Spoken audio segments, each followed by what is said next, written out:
ओमज्ञानतिमिरान्धस्य ज्ञानाञ्जनशलाकया चक्षुरुन्मीलितं येन तस्मै श्रीगुरवे नमः। वाञ्छाकल्पतरुभ्यश्च कृपासिन्धुभ्य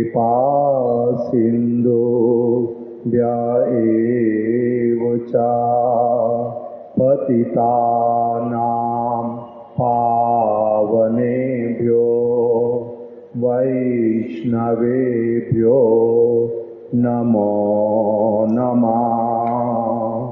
श्री कृष्ण चैतन्य प्रभु नित्यानंद श्री अद्वैत गदाधर शिवासादि गौर भक्त वृंद।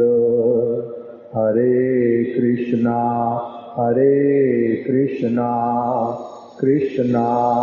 कृष्णा हरे हरे, हरे राम राम राम हरे हरे।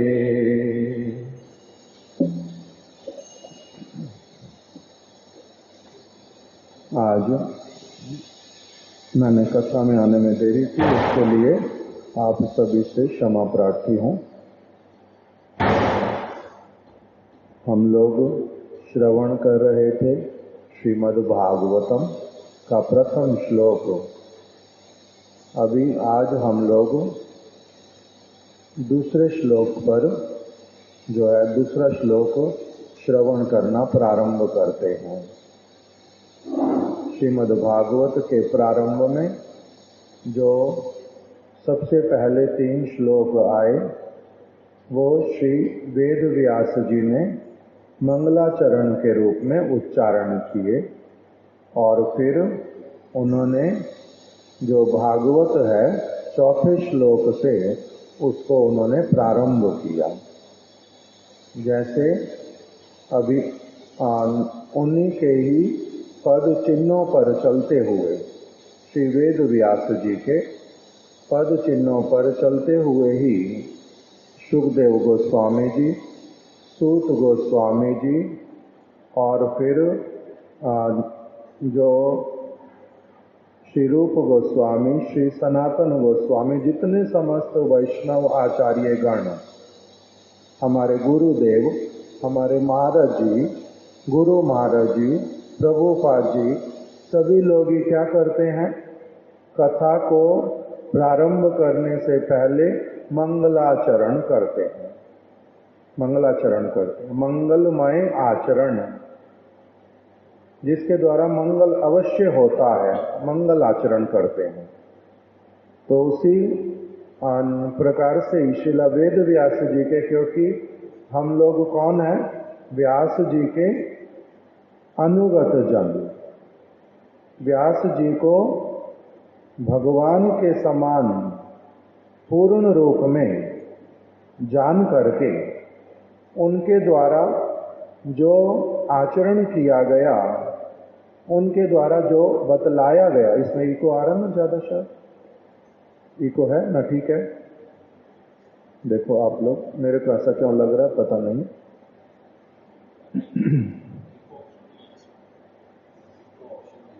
इको ऑप्शन है ही नहीं, ठीक है। मेरे को नहीं पता फिर क्या कहना चाहिए, किंतु कुछ गूंज रही है आवाज।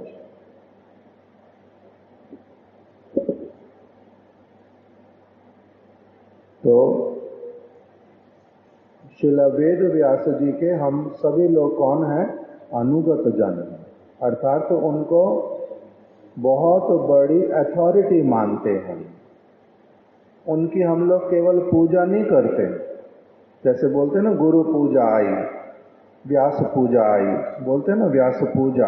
हम लोग केवल उनकी पूजा नहीं करते, हम लोग उनके समस्त आदेशों को पालन करने वाले उनके दास हैं।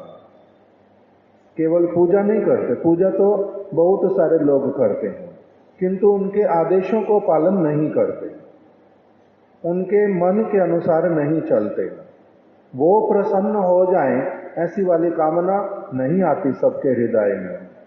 इसलिए वेद व्यास जी हमारे लिए केवल मात्र पूजा के पात्र नहीं है, वो क्या है, वास्तविक रूप में जो भक्त लोग हैं, शुद्ध भक्त गौड़ीय जन, वो वेद व्यास जी को के जो है समस्त उपदेशों का पालन करने वाले हैं, उनके अनुसार चलने वाले हैं, उनकी बात में दृढ़ विश्वास रखने वाले हैं।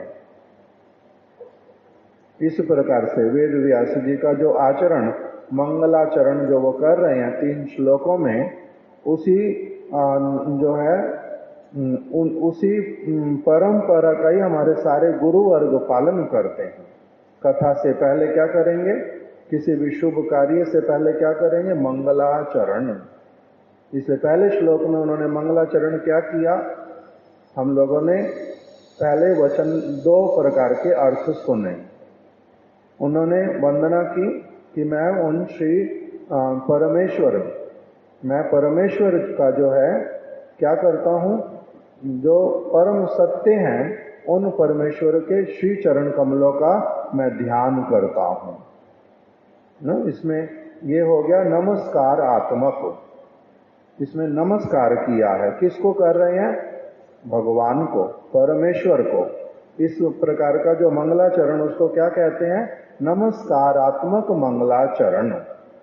इसमें उन्होंने नमस्कार किया है। नमस्कार क्या होता है, अपने आप को बहुत, जिनको मैं नमस्कार कर रहा हूँ वो बहुत बड़े हैं, वो मेरे मंगलाकांक्षी हैं, वो आशीर्वाद करने वाले हैं, वो आशीर्वाद जब करते हैं तो उनका आशीर्वाद फलता है, जिनके प्रति ऐसा मेरा दृढ़ विश्वास होता है, उनके प्रसन्न होने से मेरा मंगल होता है, उनके आशीर्वाद करने से वो उनका आशीर्वाद फलता है, उनकी शुभ दृष्टि होने से वास्तविक रूप में मैं कृतार्थ हो जाता हूँ। उन्होंने अपना दर्शन दिया, संग दिया, स्मरण मन में करा दिया, इसके कारण मैं धन्य हूँ, मैं पवित्र हुआ, मेरा बड़ा सौभाग्य उदित हुआ। ये मेरे समक्ष आए, मेरे मन में आए, मेरे को इनको नमस्कार करने की इच्छा हुई, इसके द्वारा मैं कृतार्थ हो गया। जिनके प्रति ऐसी भावना आती है उनके लिए, उनको क्या किया जाता है, हृदय से प्रणाम करते हैं। जब अपने आप का सबसे बड़ा हितैषी जान करके, वो मेरा हित करने वाले, मैं उनके द्वारा किए गए हित को ग्रहण करूंगा। वो आशीर्वाद करने वाले, मैं आशीर्वाद ग्रहण करूंगा। वो अज्ञान दूर करने वाले, मैं अज्ञान दूर करवाऊंगा। ये मेरे लिए सौभाग्य, मैं इसको वर्ण करूंगा। इसलिए इसको बोलते हैं नमस्कार, नमा। पूर्ण रूप में अहंकार जहां पर हृदय से चला जाता है, जहां पर अपनी आप से भावना आती है मैं बहुत छोटा हूं, ये बहुत बड़े हैं, जहां पर भावना आती है इनका आशीर्वाद मेरे को अवश्य ही चाहिए, वहां पर फिर क्या हो पाता है, नमस्कार। नहीं तो केवल मात्र शारीरिक क्रिया रहती, हाथ जोड़ देना, अथवा सिर झुका लेना, अथवा किसी के चरणों पर हाथ जाकर के लगा देना, अथवा अपने मस्तक को उनके चरण में टिका देना, अथवा साष्टांग प्रणाम करके उनके सामने गिर पड़ना, ये सारी तो शारीरिक क्रिया है। भीतर की क्रिया अगर उसके साथ मिली हुई हो तब उसका बहुत बड़ा लाभ होता है, भीतर की क्रिया अगर मिली पड़ी हो तो। इसलिए पहले श्लोक में उन्होंने क्या किया, श्री वेदव्यास जी ने नमस्कार किया। किसको, मैं उन परमेश्वर को नमस्कार करता हूं, जो कैसे गुणों से युक्त हैं, जो सृष्टि स्थिति प्रलय उसको जो करते हैं, जो पूर्ण रूप में जिनके हाथ में है ये सारी वस्तु, सृष्टि भी, स्थिति भी और प्रलय भी। जो सब प्राणियों के हृदय की वार्ता को जानते हैं, जो सबके साथ में विराजमान है अपने एक स्वरूप से, जो इस जगत में आने पर भी कभी भी माया के वशीभूत नहीं होते, माया जिनकी दासी है, जो मायाधीश्वर हैं, जिनको सतोगुण रजोगुण तमोगुण स्पर्श भी नहीं कर पाता। दिखलाई देता है इस जगत में आए हैं, यहाँ की वायु को वो ग्रहण कर रहे हैं, श्वास ले रहे हैं, यहाँ के सूर्य की ताप को ले रहे हैं, यहाँ पर आने पर वो यहाँ की वस्तुओं को, भूमि से जो उत्पन्न होती हैं, गैया से जो चीज आती है उसको वो खाते हैं, पीते हैं, सब दिखलाई देता है। किंतु इस जगत की किसी वस्तु से उनका संपर्क कभी भी नहीं होता। वो अप्राकृत वस्तु हैं, अधोक्षज वस्तु हैं। ऐसे जो भगवान जो स्वतः सिद्ध ज्ञान से परिपूर्ण है, जिनका ज्ञान जो है कहीं बाहर से आता नहीं, जो स्वयं प्रकाशित वस्तु है, वो जो भगवान, मैं क्या करता हूं, उनके चरण कमलों का, सत्य वस्तु का ध्यान करता हूं। उन्होंने कृपा करके मेरे को अपने इस सारी वस्तुओं का अनुभव कराया, दर्शन कराया, मेरे को अपने पास में ले लिया और अपने सारे गुणों को, महिमा को उन्होंने दर्शन कराया है।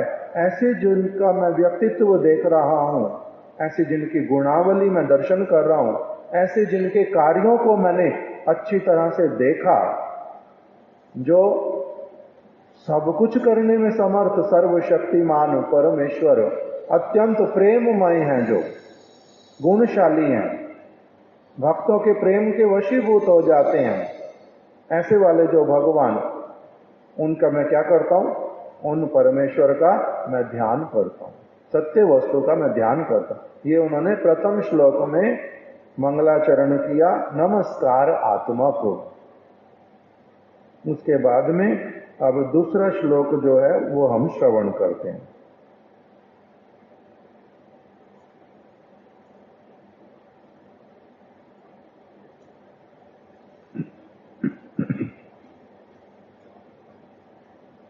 हाँ जी, उस पहले श्लोक में ये भी बताया था, जिन्होंने क्या किया है, ब्रह्मा के हृदय में अपने सारे तत्व को जिन्होंने प्रकटित कराया है, ब्रह्मा जी के प्रति जिनकी बड़ी कृपा हुई है, ब्रह्मा जी के प्रति जिनकी बड़ी कृपा हुई है, और जिसके कारण वो ब्रह्मा जी क्या करते हैं, नित्य निरंतर भगवान के गुण गाते गाते अघाते नहीं है। इस प्रकार की कृपा उनके प्रति हुई है। ऐसे जो उसके कारण ब्रह्मा जी क्या बन गए हैं, आदि कवि। सब समय उन्होंने क्या किया, इसी प्रकार से सर्वप्रथम देखा गया कि वही सब समय परमेश्वर का जो उसी में निमग्न रहते हैं। कभी उनका गान करते हैं, कभी उनके विषय में श्रवण करते हैं, कभी उनके विषय में कीर्तन करते हैं, कभी उनके विषय में मनन करने बैठ जाते हैं। इस प्रकार के जो आदि कवि ब्रह्मा, उनके ऊपर जिन्होंने कृपा की थी, ऐसे वाले परमेश्वर का मैं ध्यान करता हूं, स्मरण करता हूं,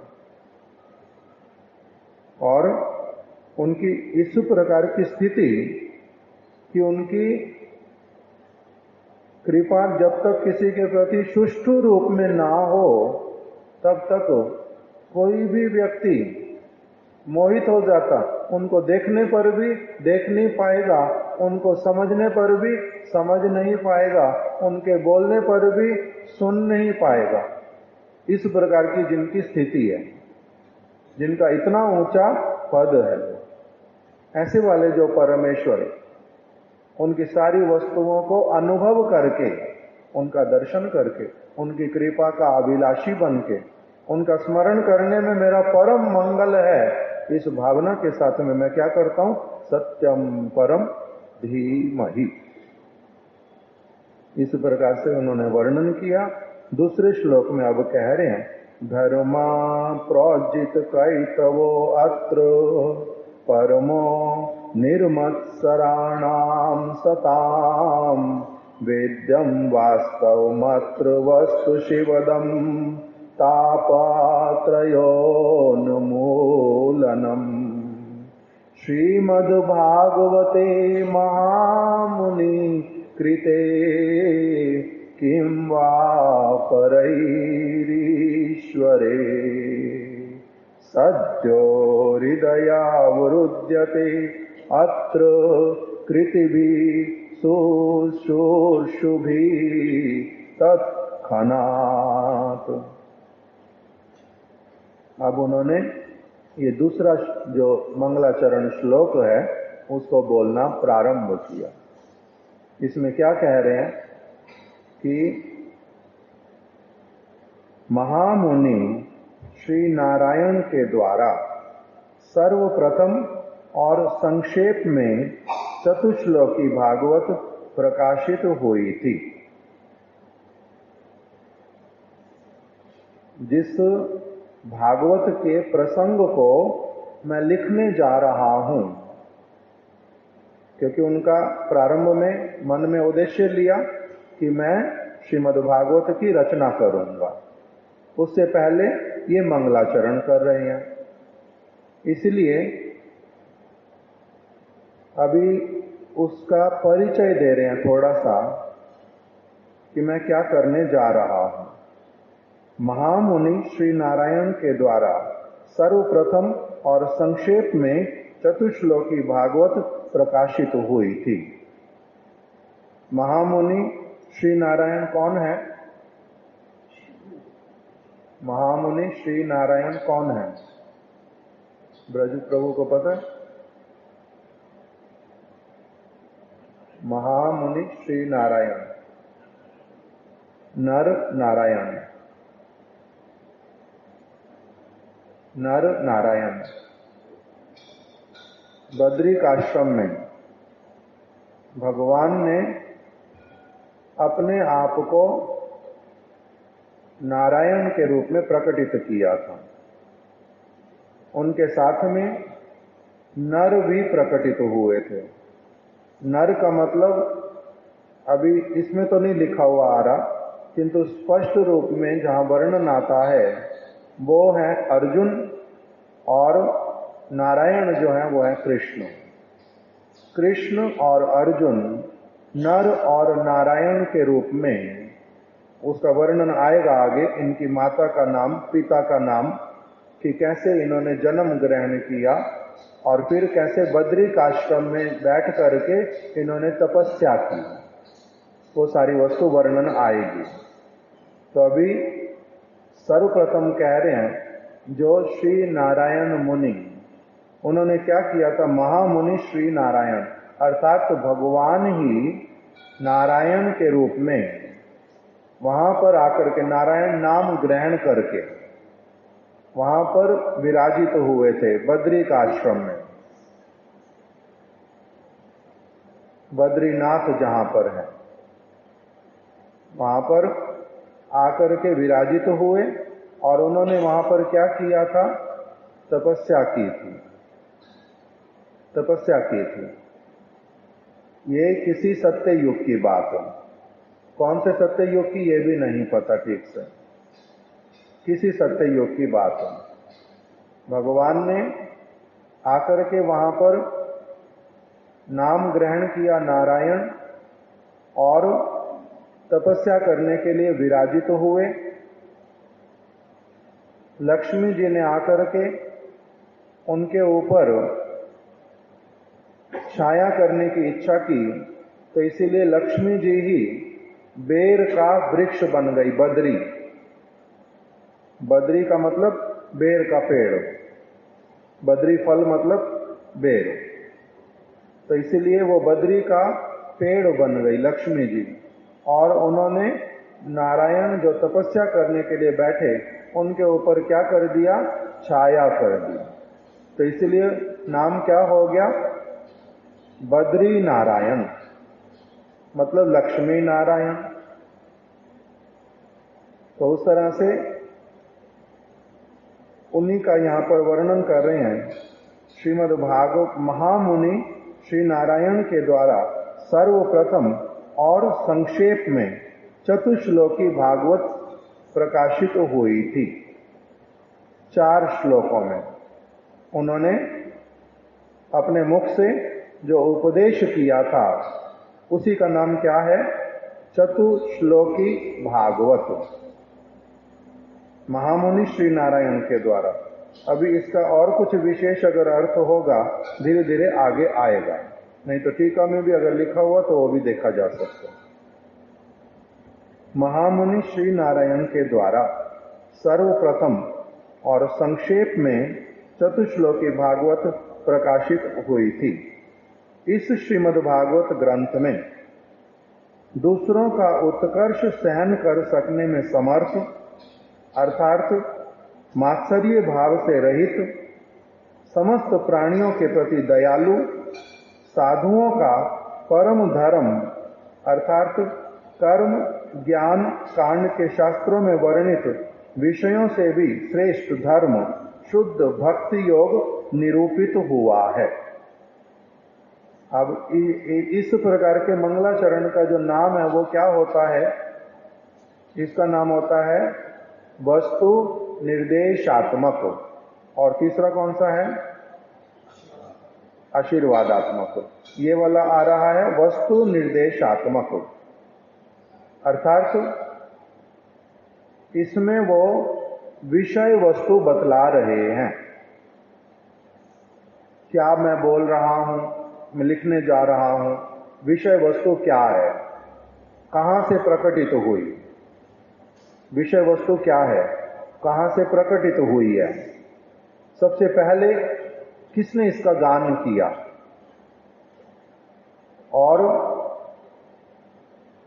इसको कौन समझ पाएगा जो बात मैं बोल रहा हूं, लिख रहा हूं। लिखने से शब्दार्थ तो कोई भी पढ़ लेगा, किंतु ठीक ठीक रूप में कौन समझ पाएगा, कौन धारण कर पाएगा, उसका क्या लाभ होगा, इस वस्तु को बतला रहे हैं।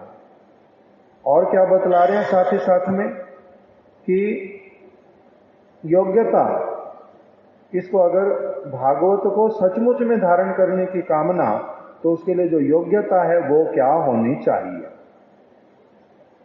क्या होनी चाहिए। और मैं जो विषय वर्णन कर रहा हूं ना, वो अनेक अनेक शास्त्र हैं, उनमें बहुत कुछ लिखा हुआ है। वो सारी वस्तुओं के सिर के ऊपर खड़े होकर के ये वस्तु जो मैं बोलने जा रहा हूं विराजित तो होएगी। क्यों? क्योंकि सबसे श्रेष्ठ है, इससे श्रेष्ठ और किसी की बात होती नहीं है। जैसे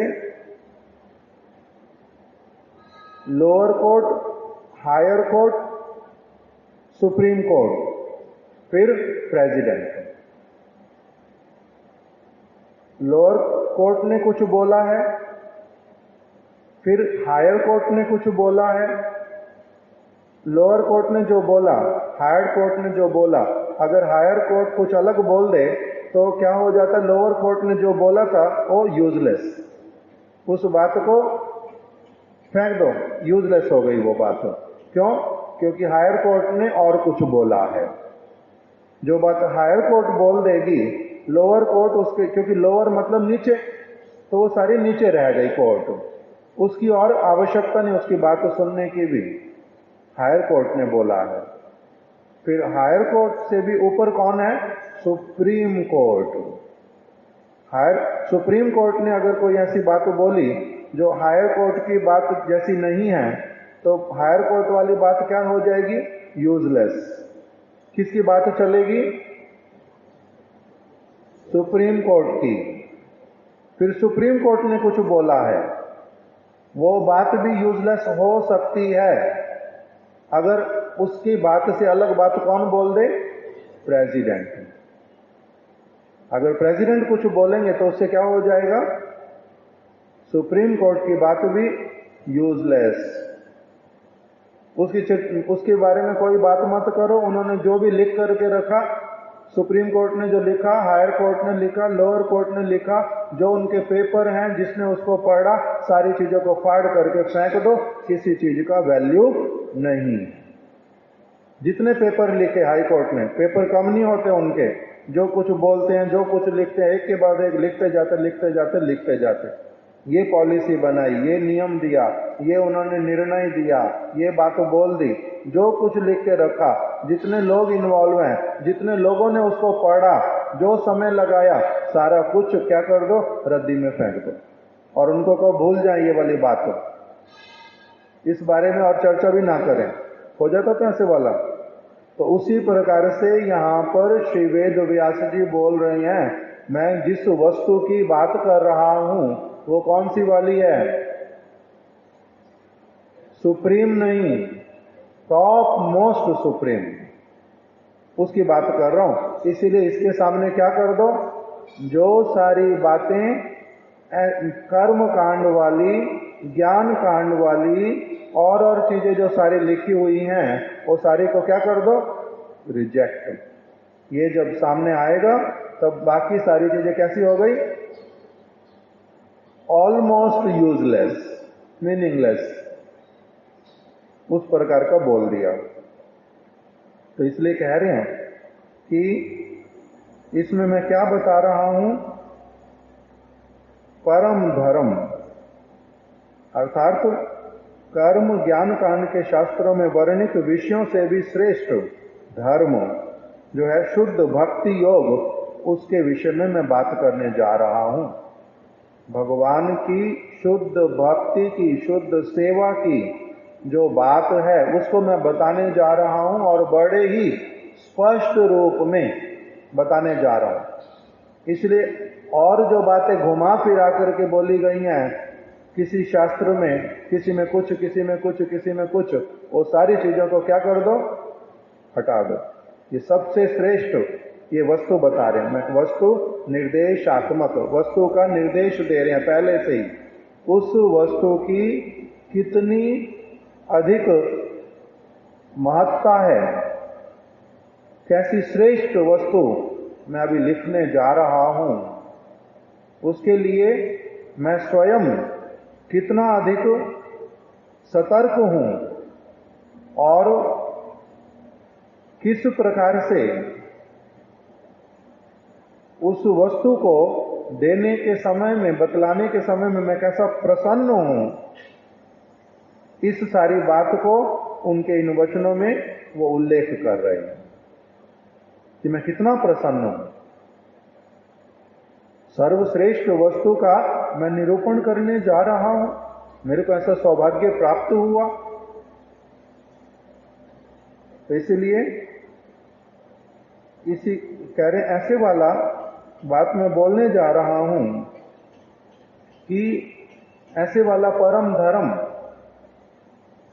जिसमें क्या है, धर्म अर्थ काम और मोक्ष की गंध तक भी नहीं है।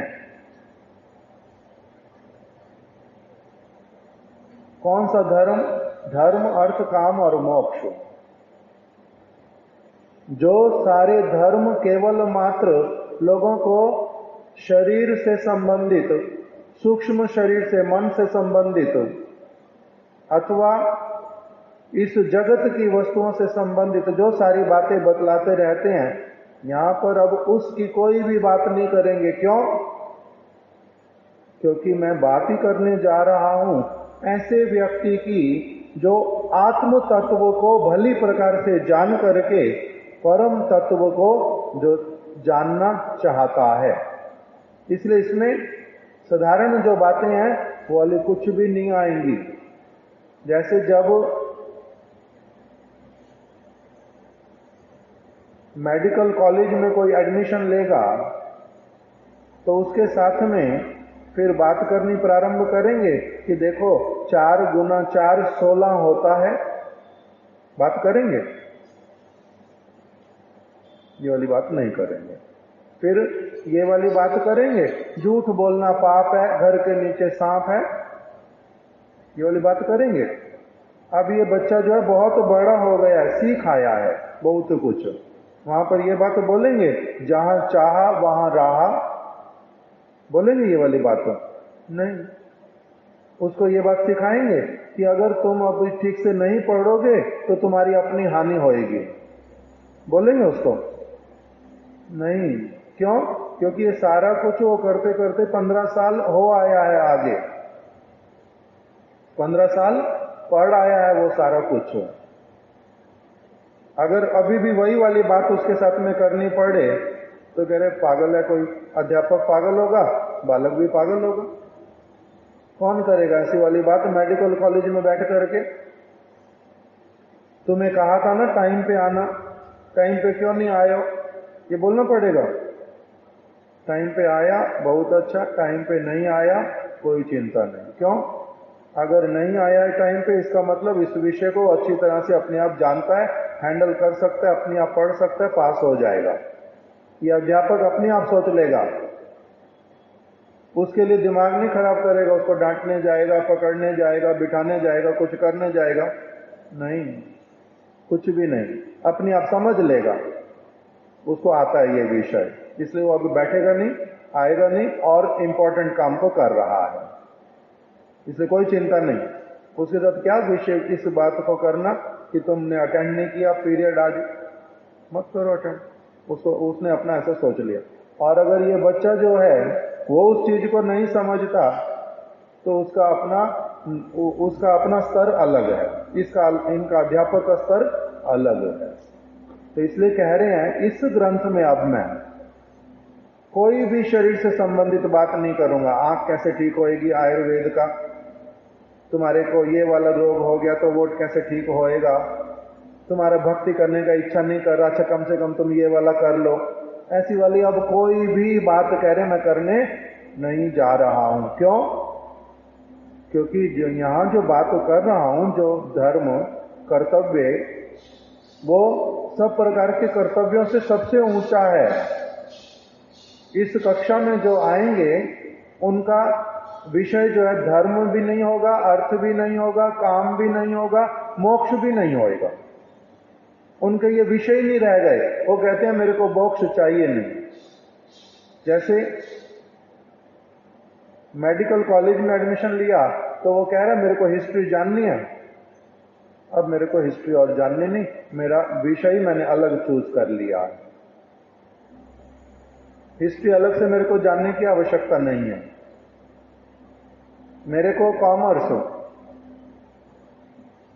कितने पैसे लिए, कितने पैसे दिए, कर कितना चला गया, बाकी बैलेंस कितना बचा, ऐसे नहीं करूंगा तो नुकसान होएगा, वैसे करूंगा तो लाभ होएगा, जो इस सारी चीज से ऊपर उठ आया है उसको कोई हिसाब किताब नहीं करना, उसको कोई हिसाब किताब नहीं करना, उसको कोई इतिहास नहीं जानना,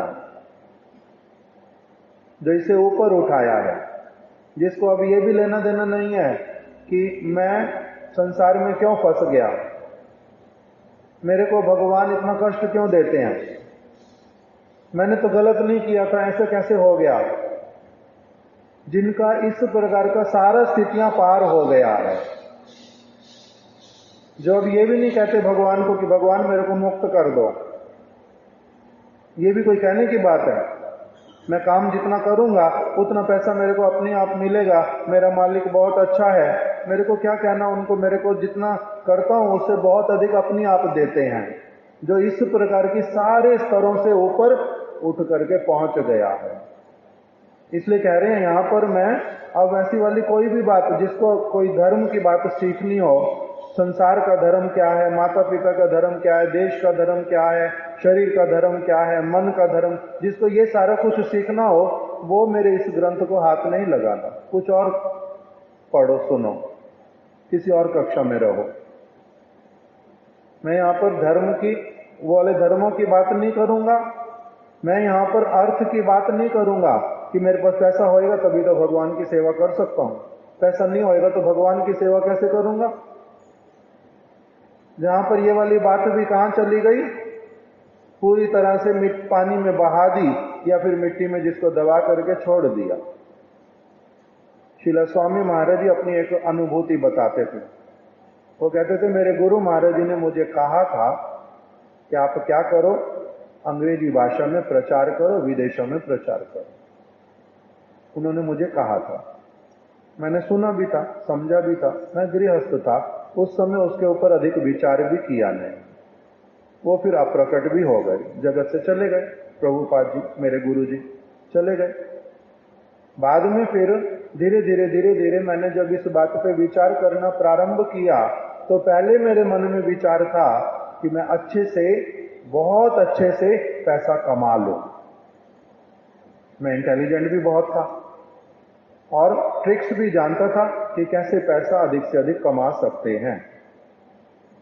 इसलिए मैंने क्या किया, उसके लिए मैंने प्रयास करना प्रारंभ किया। किसी ने मेरे को ये बताया भी, मेरा हाथ देख के ना, चार्ट देख के, जो भी उन्होंने वर्णन किया, किसी ने मेरे को बताया भी कि आप जो है, आपका योग है, आप बिरला जैसे बन जाओगे धनी, अगर प्रयास करोगे तो थोड़ा सा भी। तो कह रहे मैं अपना उसकी तरफ लग पड़ा। मैंने केमिकल फैक्ट्री खोली ना, कुछ इस तरह से उन्होंने काम किया। तो कहते पहले मेरा ये वाला विचार था, किंतु क्रमशः मेरे दिमाग में से वो विचार चला गया। मेरे दिमाग में से ये विचार चला गया कि धन होने से मैं भगवान की सेवा कर सकता हूं।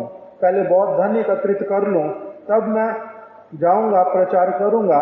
ये वाला मेरे दिमाग में से विषय जो है वो चला गया, निकल गया। इसलिए श्रील वामन गोस्वामी महाराज जी, हमारे परम आराध्य श्रील वामन गोस्वामी महाराज जी, वो कहते हैं कि भगवान के चरण कमलों में सबसे श्रेष्ठ वस्तु क्या है समर्पित करने की? सबसे श्रेष्ठ वस्तु क्या है समर्पित करने की?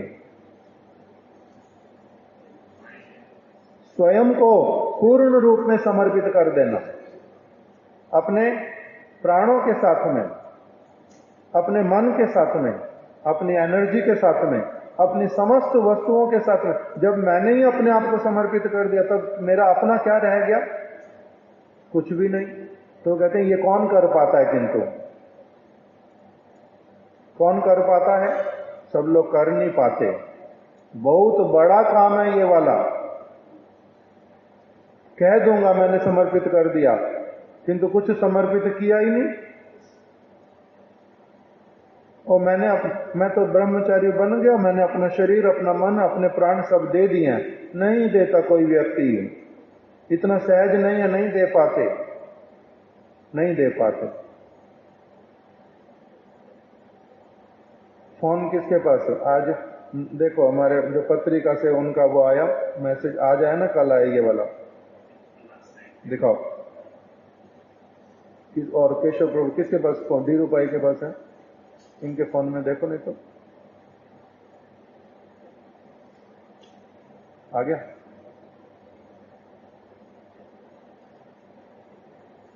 देखो, to surrender one's mind and spirit to Sri Gurudev and Bhagavan is the most excellent donation. कह रहे हैं कि सबसे बड़ा डोनेशन, डोनेशन का मतलब क्या होता है? कुछ देना। सबसे बड़ी डोनेशन जो है वो क्या है?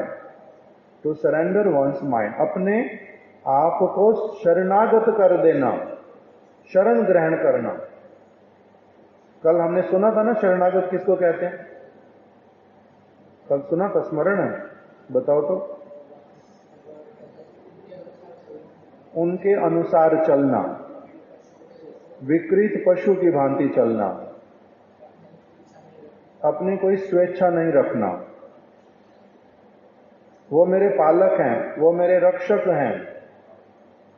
अपने कोई स्वतंत्र विचार नहीं रखना, उनमें कोई संदेह नहीं रखना। माता ने आज खाना नहीं देना मेरे को, और 4 थप्पड़ और लगा दिए। इसका मतलब क्या हुआ? कि मेरी मां मेरी शत्रु है? नहीं, खाना नहीं दे रही है, थप्पड़ भी लगाए हैं, कुछ और कारण है, भले ना तो वो मुंह से बोल रही है और ना मुझे पता है। होगा तो ऐसा। इसका नाम शरण लेना, शरणागत होना उनका। तो इसलिए हमने अनेक अनेक बातें सुनी थी कल। तो इसी बात को बोल रहे हैं कि गुरु की, भगवान की अपने हृदय के साथ में अपनी स्पिरिट, स्पिरिट क्या होता है? आत्मा के साथ में, अपनी हर एक्टिविटी के साथ में, अपने सोच समझ सब प्रकार की अपनी पूरे अस्तित्व के साथ में उनका क्या किया मैंने? शरण ग्रहण किया।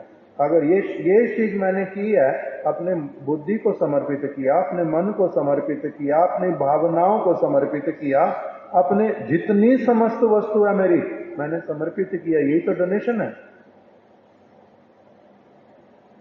To surrender one's mind and spirit to Sri Gurudev and Bhagavan is the most excellent donation. For the mind and spirit are the supreme forms of wealth. क्योंकि सबसे बड़ा हमारे पास संपत्ति है क्या? किसी के पास में भी बड़े से बड़ा धनी व्यक्ति हो, बड़े से बड़ा बुद्धिमान हो, उसका सबसे बड़ा संपत्ति क्या है? जो बहुत धनी है, बहुत अधिक धनी है, उसकी सबसे अधिक संपत्ति कौन सी अच्छी वाली मानी जाती है? मेरा सारा कुछ ले लो भाई, किंतु मैं मरने से बच जाऊं। हुआ था ना कोरोना के समय में? कोरोना के समय में लोग मर रहे हैं, पैसा बहुत सारा है पड़ा किंतु ऑक्सीजन नहीं मिल रही। कितने पैसे ले लो और ऑक्सीजन सिलेंडर दे दो? कितने पैसे देने को तैयार थे? सारा कुछ ले लो, मेरे से 1 करोड़ रुपए ले लो। ऐसे वाले भी सारे वो आए थे, क्या बोलते हैं, इंफॉर्मेशन आई थी। हुआ था तो ऐसा, जितेंद्र प्रभु, हुआ था तो ऐसा। तो यहाँ तो उस मूल्य कौन सी वस्तु का था सबसे अधिक? उनकी अपनी संपत्ति कौन सी थी? अपने प्राण। उस समय तो उसको ही संपत्ति मान रहे हैं ना, इसलिए जो धन था वो सारा देने को तैयार, किंतु क्या दे दो? मेरा जीवन दे दो, यही बात बोल रहे थे। तो इसीलिए यहाँ पर श्रील वामन गोस्वामी महाराज जी बोल रहे हैं कि हमारी जो सुप्रीम फॉर्म ऑफ वेल्थ जो है वो क्या है? धन संपत्ति का सबसे बड़ा जो हमारे पास है वो कौन सी चीज है हमारे पास? प्राण है, और अपना भावनाएं हैं, अपना हृदय है, अपना जो मैंपन है वो है। अगर मैं यही वस्तुएं नहीं समर्पित करूं, बाकी सारा कुछ अगर समर्पित करता भी रहूं, उसका कोई मूल्य होता नहीं, बहुत कम मूल्य होता है उसका। उसने तो कुछ दिया है, सब थोड़ा ना दिया। शरणागत कहां हुआ है? शरणागत थोड़ा ना है ये शरणागत थोड़ा ना है। फिर और एक बात चैतन्य चरितामृत में बताई, इसके आगे भी हमारे महाराज जी इस बात को उठाते थे कि किसी ने कहा, हमारे गुरुदेव सरल कथा सुना के कहते थे, महाराज जी चैतन्य चरितामृत का प्यार सुनाते थे।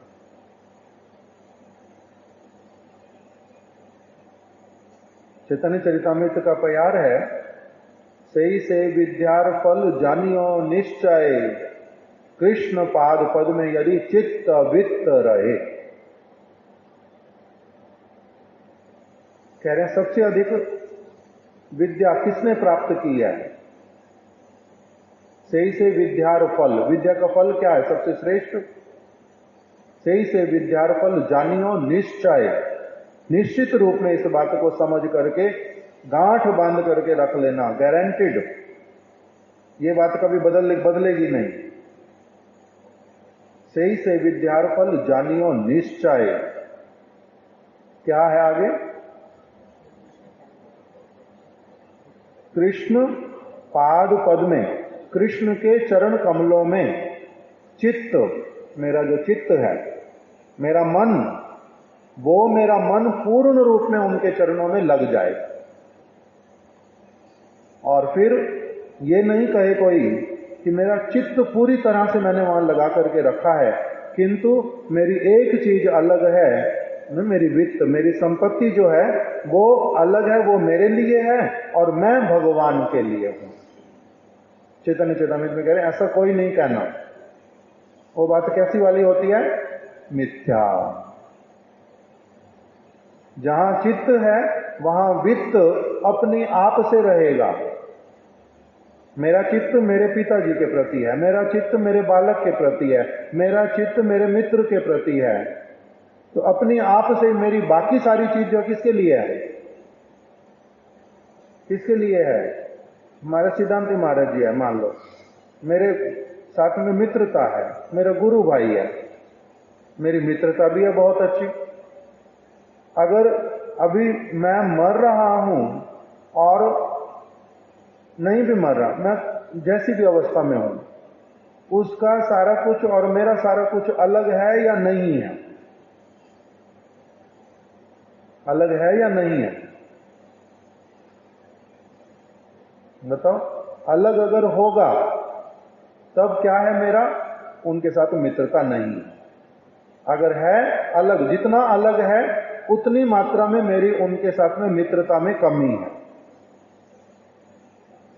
नहीं तो पति का पत्नी का क्या अलग होता है? पिता का और बच्चे का क्या अलग होता है? भाई का और भाई का क्या अलग होता है? सदबंधु का सदबंधु के साथ क्या अलग होता है? भगवान रामचंद्र राजा हैं, राज सिंहासन पे बैठे हैं, और इधर लक्ष्मण जी हैं, भरत हैं, शत्रुघ्न हैं, वो भी भाई हैं। तो इनमें से कौन बड़ा है और कौन छोटा है? धन संपत्ति के अनुसार, पद के अनुसार बताओ, कौन बड़ा है कौन छोटा है? कोई तो बताओ। सब बराबर हैं। भगवान रामचंद्र नहीं मानते मैं राजा हूं इसलिए मैं इन सब में से बड़ा हूं, ये मेरे से छोटे हैं। नहीं, ये मेरे आत्मतुल्य हैं। इनके और मेरे में क्या अंतर है? केवल और मात्र एक को बैठना है गद्दी पे और दूसरे ने क्या करना है? साथ देना, बस इतना सही है। तुम्हें बैठना तुम बैठ जाओ, मैंने बैठना मैं बैठ जाता हूं। काम वही का वही करना और हृदय में भावना भी वही की वही रहेगी। तब तो हुआ ये भाई का भाई के साथ संबंध है। नहीं तो मैं राजा बन गया हूं, अभी ये सारा कुछ मेरा, तुम इसमें से ये पैसे नहीं ले सकते, तुम उसमें से वो काम नहीं कर सकते, और नहीं मेरे को कुछ छिपा के रखना है, मैं इसको नहीं बताऊंगा, मैं इसको दिखाऊंगा ही नहीं, इसको इसका जन्म उत्सव आएगा मैंने नहीं मना, ये सारा कुछ रहेगा ही नहीं। इसीलिए प्रेम के लिए क्या बताया? एक प्यार बोलते हैं, मैंने लक्ष्मी नारायण मंदिर में भी पढ़ा था 16 सेक्टर वाले में, और हमारे गुरुदेव भी बोलते थे, प्रेम जामे दो ना समाए, प्रेम गली अति साकरी, तामे दो ना समाए। और भी एक पंक्ति है उसके साथ में, जब मैं था तब वो नहीं, जब मैं था मतलब कि मेरा अपनापन था, मैं भी कुछ हूं।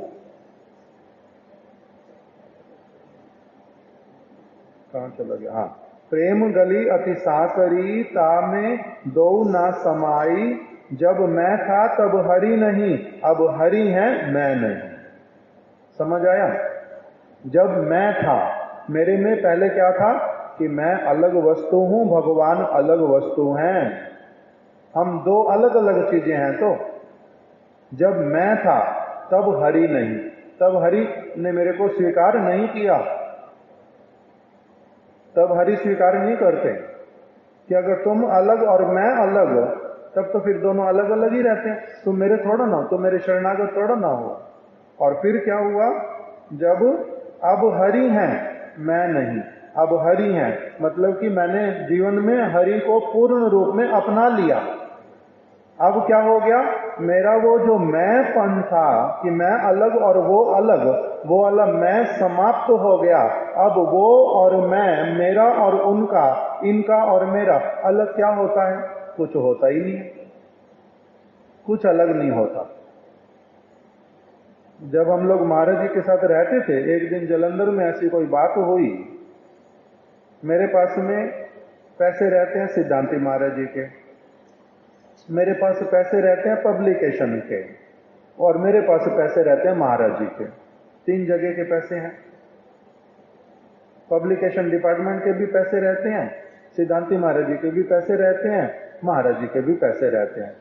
अभी कभी कभी अलग अलग तरह से बिजी हो जाते हैं, कब महाराज जी ने क्या खर्चा करवा दिया, सिद्धांति महाराज जी ने क्या काम करवा लिया, इसके पैसे में से उसमें चले गए, उसमें से इसमें चले गए। कभी कभी बार बार ऐसा होता जाता था। मैं लिख नहीं पाता, बहुत पागल हूँ उस चीज में। तो मैंने महाराज जी को एक दिन बोला, मैंने कहा महाराज मेरे को कभी होता है आपके पैसे वहां ना चले गए सिद्धांति महाराज जी के पास, कभी सिद्धांति महाराज जी के पैसे आपके पास ना आ गए। मेरी बड़ी चिंता लगी रहती है, मैं इन दोनों में से कौन से वाले पैसे को छोड़ दूं कि जिससे मिक्स ना हो, कभी कोई चिंता ना रहे, परेशानी ना हो। तो महाराज जी कहते प्रभु हमारे मन में अब ऐसा वाला कुछ आता नहीं। तुम्हारे पैसे सिद्धांति महाराज जी के पैसे, मेरे पैसे अलग क्या होता है, एक क्या होता है, मेरे को ये नहीं पता, तुम अपनी आप देखो जो भी करना। वो मेरा भी उसी तरह से सब समय होता गया कि मेरे को पता ही नहीं चला कब मैंने सिद्धांति महाराज के पैसे में से निकाल के वहां खर्च कर दिए, ना उनके वाले पैसे यहाँ पर सिद्धांति महाराज जी को दे दिए। और करते करते सचमुच में यही हुआ लास्ट में कि सारा कुछ क्या है, एक ही। महाराज जी कहते मेरे को कुछ चाहिए ही नहीं, तुम लोग इस सेवा में जो लगाना जैसे करना कर ही जाओ। हो गया। तो फिर महाराज जी चैतन्य गौड़िया मठ से अलग हटे, अब महाराज जी के पास पैसे नहीं है, फिर सिद्धांति महाराज जी वाले सारे ले लेता हूँ, उस तरह से भी चिंता करते नहीं कब किस चीज के लिए क्या चाहिए क्या नहीं चाहिए। तो इसी चीज को यहाँ पर बोल रहे हैं कि जब भगवान के प्रति, गुरु के प्रति एक व्यक्ति समर्पित होगा, जितना जितना समर्पित होता जाएगा, तब उसके बाद में उसका ये अलग और मेरा अलग ये वाला रहता नहीं, अलग अलग दिखाई देने पर भी। अब यहाँ पर ये सारा कुछ किसका है, यहाँ पर सारा कुछ सिद्धांति महाराज जी का है, किंतु सिद्धांति महाराज जी का, गुरु जी का नहीं है, हमारे किसका है। जब वो गुरुदेव का है तो सारा कुछ किसका है, गुरुदेव का है। और वही अगर गुरुदेव का नहीं हुआ तो फिर सारा कुछ कहेगा भी अगर गुरुदेव का, तब भी गुरुदेव का नहीं होगा। इसीलिए इस सारी बात को यहाँ पर व्यास जी हम लोगों को बतला रहे हैं कि मैं अभी यहाँ पर क्या करूंगा, धर्म अर्थ काम मोक्ष, इसकी कोई बात नहीं करूंगा। जो इन सारी वस्तुओं को क्रॉस करके ऊपर आ गए हैं, उनकी बात मैं करने जा रहा हूं कि भगवान के साथ वो कैसे प्रेम युक्त होते हैं, कैसे सेवा करते हैं, कैसा उनका परस्पर में आदान प्रदान होता है, उनकी भावनाएं क्या रहती हैं। कृष्ण की भावना कि मेरा ये सारा कुछ है, राधा रानी तुम्हारा नहीं है, तुम्हारे में से ये ले, ऐसे वाला तो कुछ भी जहां पर मैं वर्णन ही नहीं करने जा रहा। और जो वैसे वाला चाहते हैं भगवान के साथ संबंध, उनके विषय में उनको समझने के लिए कुछ चीजें मैं बतलाने जा रहा हूं। इस विषय वस्तु को, प्रेममयी वस्तु को मैं वर्णन करने जा रहा हूं कि प्रेम कैसा होता है और एक व्यक्ति को कौन से स्तर पर वो उठा करके ले जाता है, मैं उसकी बात करने जा रहा हूं। इस प्रकार की बात बोल रहे हैं। आगे अभी हम कल श्रवण करेंगे। वांछा कल्पतरुभ्यश्च कृपा सिंधुभ्य एव च पतितानां पावनेभ्यो वैष्णवेभ्यो नमो नमः।